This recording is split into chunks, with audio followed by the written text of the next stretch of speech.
ফেরাউন, নমরুদ এবং কোরআনে আল্লাহ যে সকল জাতিদের ধ্বংস করে দেওয়ার কথা বলেছেন, আমরা অনেকে মনে করি এই ধ্বংস করে দেওয়া হয়তো তিনি অলৌকিকভাবে ছুমন্তর ছু টাইপের ভাবে করেছেন। কিছু শাস্তি, কিছু ধ্বংস করে দেওয়া হয়তো অলৌকিক ছিল তার পক্ষ থেকে, কিন্তু বেশিরভাগ পতন একটা প্রসেসের মধ্য দিয়ে হয়েছিল।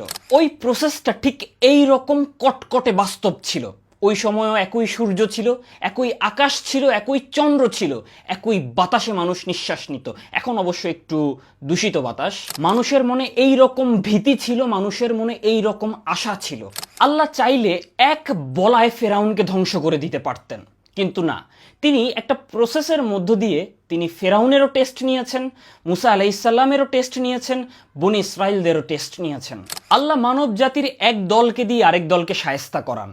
আল্লাহ সকল ক্ষমতার মালিক, তিনি যাকে ইচ্ছা তাকে ক্ষমতা দান করেন, যাকে ইচ্ছা তাকে ক্ষমতাচ্যুত করেন। আল্লাহ চাইলে অন্তরে স্বাভাবিকের চেয়ে বেশি ভীতি সঞ্চার করে দিতে পারেন, আবার চাইলে স্বাভাবিকের চেয়ে বেশি সাহস দিয়ে পরিপূর্ণ করে দিতে পারেন। চিন্তা করেন, 15 বছর ধরে কষ্ট করে গড়া ন্যারেটিভ আল্লাহ 15 দিনে ধূলিসাৎ করে দিয়েছেন।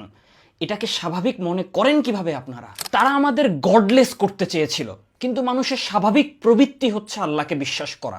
এই জন্য তারা 5 জনকে গডলেস করতে পারলেও আল্লাহ 10 জনকে বিশ্বাসী বানিয়েছেন। এই ব্যাপারটা অনুধাবন না করতে পারলে ব্যাপারটা খুবই দুঃখজনক আপনার জন্য। কারণ আপনি আল্লাহকে বিশ্বাস না করলে, উনার নিয়ম না মানলে উনার কোনোই ক্ষতি হবে না, ক্ষতিটা আপনার নিজেরই হবে, দুনিয়াতেও পরবর্তী জীবনেও। এই ভিডিওটা মূলত বিশ্বাসীদের জন্য।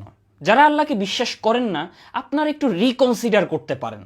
আপনারা কোরআন অর্থ বুঝে পড়ার চেষ্টা করতে পারেন।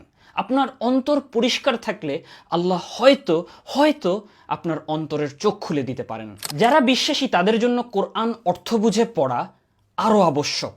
আল্লাহ কি, আল্লাহ কেমন, আল্লাহ কি চান আপনার থেকে, কোরআন অর্থ বুঝে না পড়লে বেঁচে থাকার খুব একটা মোটিভেশন পাবেন না এই গডলেস বস্তুবাদী জীবনে।